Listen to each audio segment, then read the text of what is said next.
तो हम लोग दर्पण कहते हैं, ठीक है। जो घरवा में नहीं रहता है, जिसमें बार बढ़ेंगे तुम बालवा झड़ता है, टक टक टक, वही है दर्पण, समझ में गया ना।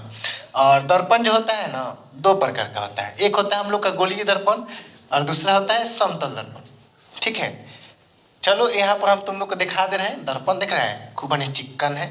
इसमें तुम अपना थुथुर देखते हो, जैसे हम अपना इधर चेहरा देख रहे हैं ना, इसी प्रकार, ठीक है। तो आइए देखिए, दर्पण यानी कि मिरर, जिसमें हम लोग अपना चेहरा देखते हैं। दर्पण बहुत प्रकार का होता है, जैसे गोलीय दर्पण हो गया और समतल दर्पण हो गया, ठीक है। गोलीय दर्पण के अंतर्गत उत्तल दर्पण और अवतल दर्पण, कन्वेक्स मिरर और कनकेव मिरर आता है, ठीक है। और एक होता है हम लोग का समतल दर्पण यानी कि प्लेन मिरर। जानेंगे हम लोग कि किस में किसका प्रयोग होता है और किसका प्रयोग कहाँ होता है, ठीक है। तो उसके पहले हम लोग जानेंगे ना कि दर्पण क्या है, जिसमें अपना चेहरा देखते हैं। थुथुर बकरियों का चेहरा दिखा देंगे तो वो भी देख लेगी उसमें, समझ में आया ना। आगे देखिए, यहाँ हम लोग अपना घर में जो हम लोग के घर में जो रहता है दर्पण, कौन सा दर्पण आता है, तो समतल दर्पण आता है। कौन सा, अभी हम तुम लोग को दिखाई कौन सा दर्पण था, समतल दर्पण। समझ में गए ना, इसको जानेंगे बढ़िया से, ठीक है। देखो यहाँ अंत तक वीडियो में बने रहिए, इसको समझेंगे एकदम बेहतरीन तरीका से, ठीक है। तो इसका एक स्क्रीनशॉट ले लो इस डायग्राम का, अब जानेंगे हम लोग आगे। तो आइए अब हम लोग देखेंगे और जानेंगे और समझेंगे, ठीक है, कि गोलीय दर्पण है क्या, स्पेरिकल मिरर, ठीक है। इसको समझेंगे कि आखिर गोलीय दर्पण क्या है, स्पेरिकल मिरर। देखिए, यह दर्पण एक खोखले गोला का भाग होता है, ठीक है। यह जो दर्पण होता है एक खोखले गोला का क्या होता है प्यारे बच्चों, तो भाग होता है। और जानेंगे खोखला गोला क्या है। जैसे देखिए यहाँ प्यारे बच्चों, यहाँ पर एक हम खोखला गोला बना रहे हैं, ठीक है। देखिए खोखला गोला, खोखला के अंदर, जिसके अंदर कुछ नहीं है, मारेंगे बम से न फूट जाएगा, इसके अंदर कुछ नहीं है, खोखला है। जैसे नहीं बोलते हैं कि कौन कौन हम लोग गाँव में आदमी मोट रहता है, अब बोलते हैं फोफड़े बाढ़ है, इनका अंदर कुछ थोड़ी है, वही ना। दर्पण जो है खोखला है। और समझिए प्यारे बच्चों, खोखले गोले का एक भाग होता है। गोलीय दर्पण जो होता है खोखला गोला के जैसे एकदम गोल रहेगा, और उसी का एक क्या होता है, भाग होता है। अब देखिए, कोई भी दर्पण हो, दर्पण का हमेशा दाहिना साइड पेंट किया जाता है। दर्पण का हमेशा, जैसे देखो ये खोखला गोला हो गया, इसका दाहिना साइड इधर पेंट कर देंगे हम लोग। अच्छा से समझिए, समझने का प्रयास कीजिए। हो गया, इसमें भी हम लोग इधर पेंट कर दिए, कर दिए। अब कुछ नहीं करना है, ऊपर मिटा देंगे, इधर मिटा दो और इधर भी मिटा देंगे। समझ में गया। अब देखिए, दर्पण का हमेशा दाहिना साइड पेंट किया जाता है। खोखला गोला बनाए और इसका देखो, इसमें ये दाहिना साइड हो गया और इसमें ये दाहिना साइड हो गया। अब हम लोग क्या करेंगे, अब यहाँ समझेंगे। देखिए, जिसका परावर्तक सतह उठा हुआ हो उसको हम लोग बोलते हैं प्यारे बच्चों उत्तल दर्पण। उससे उठल, उससे उत्तल, समझ में गया। उससे उठल और उससे उत्तल। परावर्तक सतह का मतलब होता है कि जिधर से प्रकाश आए, समझ में गया। हमेशा याद रखिएगा प्यारे बच्चों कि दर्पण का हमेशा दाहिना साइड पेंट किया जाता है। दर्पण का हमेशा दाहिना साइड पेंट किया जाता है, समझ में है ना। दर्पण का हमेशा दाहिना भाग पेंट किया जाता है। देखिए, ये दर्पण है हम लोग का, इसमें दाहिना साइड इधर पेंट किया है और इसमें भी दाहिना साइड पेंट किया जाता है। और जिधर प्रकाश की किरणें यानी कि वस्तु को हमेशा लेफ्ट साइड में रखते हैं। चाहे कोई भी दर्पण हो, वस्तु को हमेशा लेफ्ट साइड में रखते हैं, बायां साइड में रखते हैं, समझ में है ना। और हमेशा पेंट कौन सा किया जाता है, तो हमेशा दर्पण का दाहिना साइड पेंट किया जाता है और वस्तु को हमेशा लेफ्ट साइड में रखते हैं। प्रकाश की किरणें हमेशा बाएं साइड से आता है, समझ में आ गया। आगे देखिए, देखिए जिस परावर्तक सतह का मतलब होता है जिधर से प्रकाश हम लोग का आए। देखिए प्यारे बच्चों, प्रकाश हमेशा लेफ्ट साइड से आता है। इसमें भी प्रकाश आएगा तो इधर से आएगा, इसमें भी प्रकाश आएगा तो इधर से आएगा, ठीक है। और इतना याद रखिए कि जिसका परावर्तक सतह उठा हुआ हो उसे बोलते हैं उत्तल दर्पण। जिस दर्पण का परावर्तक सतह उठा हुआ है, देखो ये परावर्तक सतह इसका उठा हुआ है, उससे उठल, उससे उत्तल, इतना याद रखिए। उससे उठल और उससे उत्तल, यानी कि जिसका परावर्तक सतह उठा हुआ हो उसको हम लोग बोलते हैं उत्तल दर्पण, ठीक है। और जिसका परावर्तक सतह पचका हुआ हो यानी कि धंसा हुआ हो उसको बोलते हैं अवतल दर्पण। उसको क्या बोलते हैं, अवतल दर्पण। तो इसका नाम हो जाएगा प्यारे बच्चों अवतल दर्पण और इसका नाम होगा उत्तल दर्पण। उत्तल दर्पण को हम लोग बोलते हैं कन्वेक्स मिरर। क्या बोलते हैं प्यारे बच्चों, तो कन्वेक्स मिरर। और अवतल दर्पण को बोलते हैं concave mirror. Concave mirror, concave mirror. समझिए, यहाँ थोड़ा यहाँ पर लिख भी दिए हैं कि उ से उठल और उ से उत्तल, जिसका परावर्तक सतह उठा हुआ हो उसको बोलते हैं उत्तल दर्पण। समझ में आया ना? जिसका परावर्तक सतह उठा हुआ हो उसको बोलते हैं उत्तल दर्पण, और जिसका परावर्तक सतह पचका हुआ हो उसको बोलते हैं अवतल दर्पण। समझ में गया? हमेशा वस्तु को लेफ्ट साइड में रखते हैं। अभी तुम ही लोग बताओ, हम लोग अपना थुथुर जो देखते हैं चेहरा, ठीक है, अब आगे में ही हम लोग का पेंट किया रहता है कि पीछे में? पीछे में किया रहता है ना।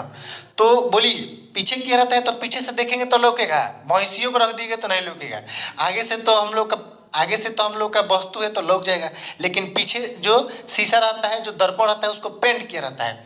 तो ये जो हम लोग का पेंट किया रहता है एक भाग, इस किस मतलब किस केमिकल से किया रहता है, किस द्रव से किया रहता है? तो इसका नाम है सिल्वर ब्रोमाइड। क्या नाम है प्यारे बच्चों? तो सिल्वर ब्रोमाइड। ये जो पेंट किया रहता है किस पदार्थ से किया रहता है? तो सिल्वर ब्रोमाइड। और वस्तु को हमेशा लेफ्ट साइड में रखते हैं, और कोई भी दर्पण हो, दर्पण का हमेशा राइट साइड क्या किया जाता है? तो पेंट किया रहता है। अब हम लोग क्या करेंगे, इसको समझेंगे। इसको आप स्क्रीनशॉट लीजिए।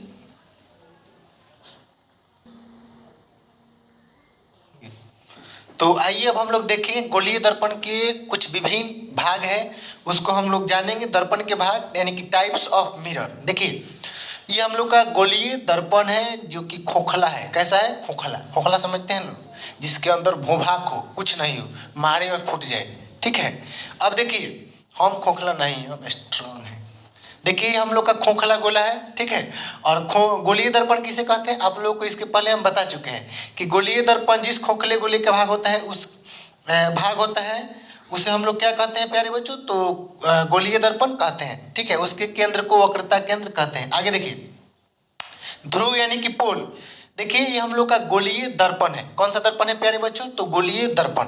अभी इसके पहले हम आप लोगों को बताए हैं, जैसे यहाँ ध्यान दीजिए, यहाँ हम लोग का एक गोलीय दर्पण हो गया। ये कौन सा दर्पण है? गोलीय दर्पण।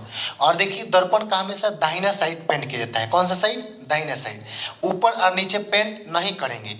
ये हम लोग का दाहिना साइड है, इधर हम लोग पेंट कर दिए, और इधर हम लोग का दाहिना साइड है, इधर हम लोग क्या कर दिए? तो पेंट कर दिए, ठीक है। सॉरी, इधर पेंट नहीं होगा हम लोग का। देखिए, ये हम लोग का खोखला गोला हो गया। इसमें हम लोग क्या कि इसका दाहिना भाग ये है तो इधर पेंट कर दिए, और इधर हम लोग का दाहिना भाग इधर है तो इसको पेंट कर दिए, ठीक है।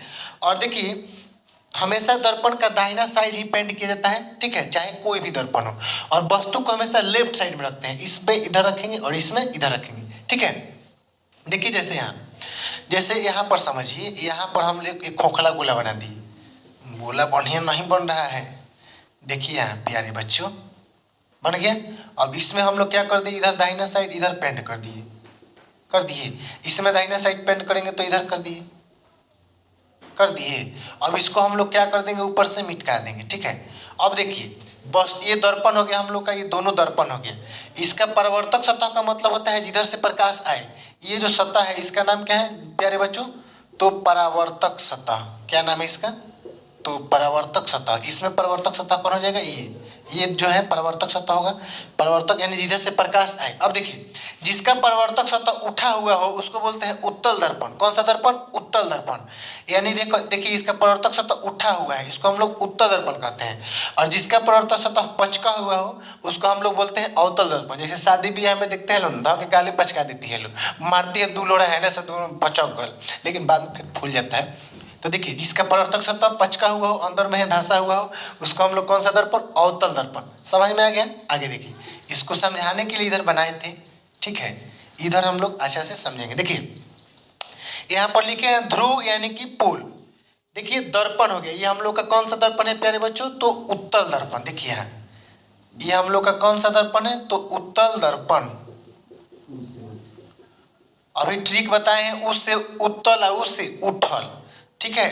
अब देखिए, जिसका परावर्तक सतह उठा हुआ हो उसको उत्तल दर्पण। और ये दर्पण हो गया। दर्पण का ये मध्य बिंदु, मध्य का मतलब होता है बीच वाला भाग। दर्पण के मध्य बिंदु यानी कि इसको हम लोग ध्रुव बोलते हैं। क्या बोलते हैं प्यारे बच्चों? तो ध्रुव। दर्पण के मध्य बिंदु को दर्पण का ध्रुव कहते हैं। यहाँ पर हम लिख दिए हैं कि दर्पण के मध्य बिंदु को दर्पण का क्या कहते हैं? तो ध्रुव कहते हैं। आई होप कि समझ में आया होगा आपको। दूसरा हम लोग का वक्रता केंद्र, यानी कि centre of curvature, centre of curvature. गोलीय दर्पण जिस गोले का भाग होता है उसके केंद्र को वक्रता केंद्र कहते हैं। जैसे देखिए प्यारे बच्चों, ये हम लोग का गोलीय दर्पण है। कौन सा दर्पण है? गोलीय दर्पण। और इसका केंद्र यहाँ पर है, यहाँ पर केंद्र है ना, इसी केंद्र को हम लोग बोलते हैं वक्रता केंद्र, यानी कि सेंटर ऑफ कर्वेचर। ठीक है, गोलीय दर्पण जिस गोले का भाग होता है उसी गोले के केंद्र को हम लोग क्या कहते हैं? वक्रता केंद्र। अब ये जो गोलीय दर्पण है इसका केंद्र क्या है? यहाँ है। इसी केंद्र को हम लोग सेंटर ऑफ कर्वेचर कहते हैं या वक्रता केंद्र कहते हैं। तो इन दोनों को हम मिटा रहे हैं ना, मिटाए ना, क्योंकि जगह नहीं है, समझ रहे हैं ना। अभी और टॉपिक है 3-4 इसमें।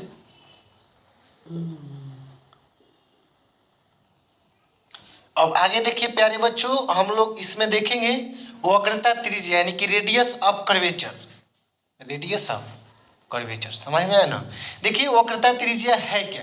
वक्रता केंद्र से, देखिए प्यारे बच्चों, ये हम लोग का है वक्रता केंद्र। ठीक है, अभी बताएं कि गोलीय दर्पण के केंद्र को हम लोग क्या कहते हैं? वक्रता केंद्र। तो वक्रता केंद्र से ध्रुव, ये हम लोग का ध्रुव है। बोले हैं अभी कि दर्पण के मध्य बिंदु को दर्पण का क्या कहते हैं? ध्रुव। तो देखिए ये हम लोग का उत्तल दर्पण है और इसका मध्य बिंदु ये है। तो वक्रता केंद्र से दर्पण के ध्रुव के बीच की जो दूरी है ना, इसी दूरी को हम लोग बोलते हैं वक्रता त्रिज्या। यहाँ से यहाँ तक, समझ में गया प्यारे बच्चों? देखिए आप लोग ध्यान दीजिए, गोलीय दर्पण के वक्रता केंद्र और ध्रुव के बीच की दूरी, इसी दूरी को हम लोग वक्रता त्रिज्या कहते हैं। क्या कहते हैं प्यारे बच्चों? तो वक्रता त्रिज्या, वक्रता त्रिज्या। समझ में गया? गोलीय दर्पण के वक्रता केंद्र और ध्रुव के बीच की दूरी को हम लोग क्या कहते हैं प्यारे बच्चों? तो वक्रता त्रिज्या। यहाँ पर हम लिख दिए हैं। दूसरा हम लोग का फोकस, क्या है? फोकस। त्रिज्या के आधा को हम लोग फोकस कहते हैं। देखिए प्यारे बच्चों, यहाँ से लेकर यहाँ तक की दूरी को हम लोग वक्रता त्रिज्या कहते हैं। और इसी के आधे, मान लीजिए यहाँ से यहाँ आधा हो गया, इसी दूरी को हम लोग फोकस कहते हैं। क्या कहते हैं प्यारे बच्चों? फोकस। ठीक है, ध्रुव से लेकर फोकस के बीच की दूरी को हम लोग फोकस दूरी कहते हैं। और त्रिज्या के आधा भाग को हम लोग फोकस कहते हैं। समझ में गया? यहाँ से यहाँ तक त्रिज्या और इसके आधा भाग को हम लोग फोकस कहते हैं। और ध्रुव से लेकर फोकस के बीच की दूरी को हम लोग फोकस दूरी कहते हैं। समझ में आया ना? आया ना समझ में? तुमको आया? तुमको आया? आगे देखो यहाँ। अब हम लोग का है मुख्य अक्ष। मुख्य अक्ष कहिए या इसी को हम लोग बोलते हैं प्रधान अक्ष। क्या बोलते हैं प्यारे बच्चों? तो प्रधान अक्ष।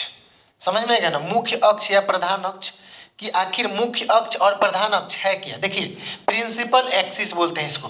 दर्पण तथा केंद्र को आगे बढ़ाकर खींची गई रेखा को मुख्य अक्ष या प्रधान अक्ष कहते हैं। जैसे देखो प्यारे बच्चों, ये हम लोग का दर्पण तथा केंद्र, ये हम लोग का क्या है? केंद्र है। और ये दर्पण के, देखो यहाँ पर खींचे हैं रेखा, इसी रेखा को हम लोग इधर आगे बढ़ा देंगे, इस रेखा को हम लोग इधर आगे बढ़ा देंगे। ठीक है, तो इसी को हम लोग क्या बोलते हैं? प्रधान अक्ष या मुख्य अक्ष। दर्पण तथा केंद्र को आगे बढ़ाकर खींची गई रेखा को मुख्य अक्ष या प्रधान अक्ष कहते हैं। ये केंद्र हो गया और ये मुख्य अक्ष हो गया।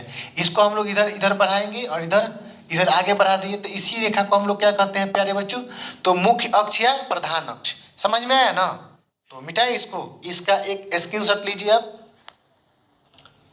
तो प्यारे बच्चों, अब हम लोग जानेंगे कि उत्तल दर्पण और अवतल दर्पण की फोकस दूरी वक्रता त्रिज्या कैसे होता है, क्या होता है। आगे देखिए प्यारे बच्चों, अभी बोले हैं आप लोगों को कि उत्तल दर्पण और अवतल दर्पण जो होता है वो गोलीय दर्पण का ही भाग है। ठीक है, जिसका परावर्तक सतह उठा हुआ हो उसको हम लोग उत्तल दर्पण कहते हैं। ये भी ठीक बताएं कि उससे उठल है, उससे उत्तल, तो जिसका परावर्तक सतह उठा हुआ हो उसको हम लोग उत्तल दर्पण कहते हैं। अब देखिए प्यारे बच्चों कि अभी बोले हैं कि दर्पण के मध्य बिंदु को दर्पण का ध्रुव कहते हैं। तो यहाँ से हम लोग कहोगे इसका ध्रुव, यानी कि कहे तो पोल। समझ में गया? अब देखिए, अगर इस दर्पण को, ये जो हम लोग का उत्तल दर्पण है, इसको हम लोग आगे बढ़ाएंगे तो इसको बढ़ाएंगे तो इधर गोला बनेगा कि इधर गोला बनेगा? बोलिए, इस दर्पण को बढ़ाएंगे तो इधर इसका गोला बनेगा, इधर कहीं ना कहीं इधर गोला बनेगा। ठीक है, इधर नहीं बनेगा। तो जब इधर इसका गोला बनेगा तो कहीं ना कहीं इसका केंद्र इधर ही होगा। ठीक है, तो इधर ही इसका केंद्र होगा, यानी कि सेंटर इसका इधर होगा। ठीक है, समझ में है ना? और बताए हैं कि वक्रता त्रिज्या, ध्रुव से लेकर वक्रता केंद्र के बीच की दूरी को हम लोग वक्रता त्रिज्या कहते हैं। और इसके आधी दूरी को हम लोग फोकस दूरी कहते हैं। समझ में गया? अब यहाँ समझिए, फिजिक्स की भाषा में प्यारे बच्चों, फिजिक्स की भाषा में दर्पण के दाहिने साइड जितना भी चीज रहता है सब का सब धनात्मक होता है, और दर्पण के बाएं साइड रहता है सब का सब क्या होता है? ऋणात्मक। तो देखिए प्यारे बच्चों, ये उत्तल दर्पण है और उत्तल दर्पण में फोकस दूरी जो है क्या है? दाहिना साइड है, तो उत्तल दर्पण की फोकस दूरी क्या हो जाएगा, धनात्मक हो जाएगा। और इसकी वक्रता त्रिज्या भी क्या हो जाएगी, धनात्मक हो जाएगी, क्योंकि ये भी दाहिना साइड है। तो इसकी जो फोकस दूरी होती है प्यारे बच्चों, फोकस दूरी क्या होती है प्यारे बच्चों, तो धनात्मक होती है। और इसकी वक्रता त्रिज्या भी इसकी क्या होती है प्यारे बच्चों, तो धनात्मक। समझ में गया? क्योंकि देखिए अभी बताए कि फिजिक्स की भाषा में कोई भी चीज अगर दर्पण के दाहिने साइड है तो सब का सब धनात्मक होगा, दर्पण के बाएं साइड है तो सब का सब ऋणात्मक। ठीक है, देखिए ये हम लोग का दर्पण हो गया, दर्पण के मध्य बिंदु का दर्पण का ध्रुव से लेकर फोकस के बीच की दूरी को फोकस दूरी कहते हैं। ध्रुव से लेकर वक्रता केंद्र की दूरी को वक्रता त्रिज्या कहते हैं। वक्रता त्रिज्या के आधा होता है फोकस दूरी। समझ में गया? और देखिए ये फोकस दूरी और वक्रता त्रिज्या दोनों दर्पण के दाहिने साइड है। तो अभी बताएं कि दर्पण के दाहिने साइड जो भी चीज रहता है सब धनात्मक होता है। तो उत्तल दर्पण की फोकस दूरी क्या होगा, धनात्मक। उत्तल दर्पण की वक्रता त्रिज्या क्या होगा, धनात्मक, क्योंकि दर्पण के क्या है, तो दाहिने साइड है। समझ में आया ना? आगे देखिए अब हम लोग अवतल दर्पण के बारे में जानेंगे। वीडियो में बने रहिए, समझ में आ रहा होगा, जानते हैं। और नहीं आ रहा होगा तो आप समझने का प्रयास नहीं कर रहे हैं, इधर उधर ध्यान है, क्योंकि समझिए। अब हम लोग जानेंगे अवतल दर्पण। कौन सा दर्पण प्यारे बच्चों, अवतल दर्पण। देखिए हम यहाँ पर अवतल दर्पण बना रहे हैं बहुत ही अच्छा से।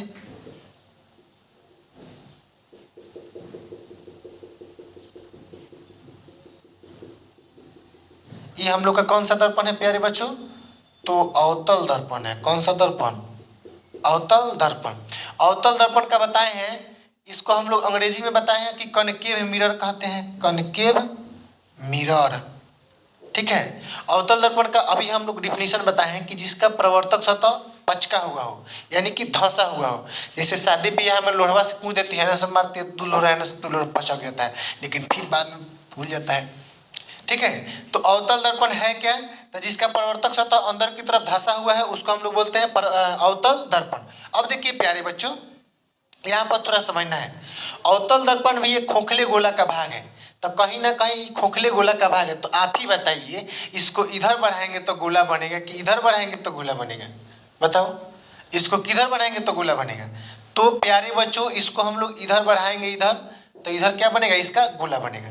तो कहीं ना कहीं इसका केंद्र इधर होगा, केंद्र इधर होगा, फोकस भी इधर ही होगा, और ध्रुव हो गया ये। ठीक है, तो देखिए ये दर्पण के सब बाएं साइड है। अभी बताए हैं कि दर्पण के दाहिने साइड सभी दूरियां जो होती है धनात्मक होती है, और दर्पण के बाएं साइड ऋणात्मक। तो अवतल दर्पण में देखिए ये फोकस दूरी और वक्रता त्रिज्या दोनों बाएं साइड है, दोनों क्या है, तो बाएं साइड है। इसीलिए बोलेंगे कि अवतल दर्पण की जो फोकस दूरी होगी वो ऋणात्मक होगी। फोकस दूरी क्या होगी प्यारे बच्चों, तो फोकस दूरी इसकी जो होगी वो ऋणात्मक होगी, निगेटिव होगी। और इसकी वक्रता त्रिज्या भी क्या होगी प्यारे बच्चों, तो ऋणात्मक, क्योंकि दोनों दर्पण के बाएं साइड है। तो यहाँ से आप लोग ऑब्जेक्टिव में अक्सर क्वेश्चन पूछता है कि अवतल दर्पण की फोकस दूरी क्या होती है, तो अवतल दर्पण की फोकस दूरी क्या होती है प्यारे बच्चों, तो ऋणात्मक होती है। अवतल दर्पण की वक्रता त्रिज्या क्या होती है, तो ऋणात्मक होती है। उत्तल दर्पण का आप लोगों को बता चुके हैं कि उत्तल दर्पण, ये हम लोग का कौन सा दर्पण है, ये कौन सा दर्पण है प्यारे बच्चों, उत्तल दर्पण। ठीक है, और इधर इसका ये हम लोग का ध्रुव हो गया, दर्पण के मध्य बिंदु दर्पण का ध्रुव, और इधर इसका सेंटर हो गया, क्योंकि गोला का भाग है तो इधर ही ना गोला बनेगा। और इसकी ये क्या हो गई प्यारे बच्चों, तो फोकस। ठीक है, अब देखिए ये दर्पण के दाहिने साइड है, और दर्पण के दाहिने साइड सभी दूरियां जो होती है वो धनात्मक होती है। तो इसकी उत्तल दर्पण की जो फोकस दूरी होगी प्यारे बच्चों, उत्तल दर्पण की जो फोकस दूरी होती है वो क्या होती है, तो धनात्मक होती है। उत्तल दर्पण की जो वक्रता त्रिज्या होती है प्यारे बच्चों, वक्रता त्रिज्या ये भी क्या होती है, तो धनात्मक होती है। समझ में आ गया? आई होप कि आपको समझ में जरूर आया होगा। और इसका डिफिनीशन बोल रहे हैं, लिख लीजिए, क्योंकि जगह नहीं है, नहीं तो इसको मिटाना पड़ेगा। देखिए यहाँ आपको हम बता रहे हैं, देखिए प्यारे बच्चों यहाँ पर आप लोग डिफिनीशन इसका लिख लीजिएगा कि अवतल दर्पण क्या है। ठीक है, देखिए जिसका प्रवर्तक सतह धंसा हुआ हो उसको हम लोग अवतल दर्पण कहते हैं, जिसका प्रवर्तक सतह धंसा हुआ हो उसको हम लोग अवतल दर्पण कहते हैं। और दूसरा है हम लोग का उत्तल दर्पण। कौन सा दर्पण है? उत्तल दर्पण। जिसका परावर्तक सतह उठा हुआ है उसको हम लोग उत्तल दर्पण कहते हैं। समझ में गया? अवतल दर्पण की फोकस दूरी जो होती है वो ऋणात्मक होती है, ठीक है, ऋणात्मक होती है। और इसकी वक्रता त्रिज्या भी ऋणात्मक होती है। उत्तल दर्पण का फोकस दूरी धनात्मक होता है और इसका वक्रता त्रिज्या भी क्या होता है? धनात्मक। इसको आप लोग नोट में लिख लीजिए, ठीक है। तो अब इसको हम लोग क्या करें? तो मिटा रहे हैं, आगे बढ़ते हैं। हेलो दोस्तों, तो कैसे हैं आप लोग? आई होप कि बहुत अच्छे होंगे, मस्त होंगे, स्वस्थ होंगे और मन लगाकर पढ़ाई कर रहे होंगे। तो आज हम लोग क्लास 10 फिजिक्स प्रकाश का प्रवर्तन चैप्टर 1 का पार्ट 3 देखेंगे, बहुत ही मजेदार और शानदार तरीके से, ठीक है। तो आइए देखते हैं। तो कहते हैं ना कि अक्सर मिल ही जाती है उनको मंजिल जो अपने मेहनत में लगातार जुटे रहते हैं, एकदम प्रयास करते रहते हैं। तो आइए देखते हैं यहाँ पर। प्यारे बच्चों, आज हम लोग पढ़ेंगे प्रतिबिंब, यानी कि कहें तो इमेज। प्रतिबिंब का मतलब इमेज। देखिए प्रतिबिंब होता क्या है प्यारे बच्चों। सबसे पहले हम लोग जानेंगे कि प्रतिबिंब है क्या। देखिए प्रतिबिंब को हम लोग दर्पण के अंतर्गत पढ़ते हैं कि देखिए दर्पण के अंदर जहाँ किरणें एक दूसरे को मिलती है, जहाँ किरणें मिलती है उसे हम लोग प्रतिबिंब कहते हैं। और इसको खास तौर पर हम लोग प्रतिबिंब जब दर्पण पढ़ेंगे, उत्तल दर्पण, अवतल दर्पण, समतल दर्पण, और वहाँ किरणें जब एक दूसरे को काटेगी तो वहाँ पर ज़्यादा समझ में आएगा। तो यहाँ पर समझिए कि दर्पण के अंदर जहाँ किरणें मिलती है उसे हम लोग प्रतिबिंब कहते हैं। क्या कहते हैं प्यारे बच्चों? तो प्रतिबिंब कहते हैं। दर्पण के अंदर जहाँ किरणें मिलती है उसे प्रतिबिंब कहते हैं। और इसे भी द्वारा दर्शाया जाता है, भी द्वारा दिखाया जाता है। समझ में आया ना? आया ना? आगे देखिए, यह धनात्मक और ऋणात्मक दोनों हो सकता है प्यारे बच्चों। यानी कि जो हम लोग का प्रतिबिंब होता है वो धनात्मक और ऋणात्मक दोनों हो सकता है। आप लोग को हम समझाएंगे जब दर्पण बनाएंगे ना तो बहुत ही बेहतरीन तरीके से, ठीक है। और देखिए प्यारे बच्चों, प्रतिबिंब जो होता है दो प्रकार का होता है। एक होता है वास्तविक प्रतिबिंब और दूसरा होता है काल्पनिक प्रतिबिंब। काल्पनिक प्रतिबिंब को ही हम लोग आभासी प्रतिबिंब कहते हैं। बताए थे ना कि एगो व्यक्ति का दुगो नाम होता है, कोनो का भकेलना तो कोनो का फकेलना। उसी प्रकार इसका भी दुगो नाम है, काल्पनिक कहिए चाहे आभासी कहिए। समझ में आया ना? प्रतिबिंब जो होता है दो प्रकार का होता है, वास्तविक प्रतिबिंब और काल्पनिक प्रतिबिंब, ठीक है। अब इसको हम लोग जानेंगे कि वास्तविक प्रतिबिंब क्या है और काल्पनिक प्रतिबिंब क्या है। तब तक इसको क्या कर दें? मिटा दें ना? तो मिटा रहे हैं, ठीक है, उतारिए इसको।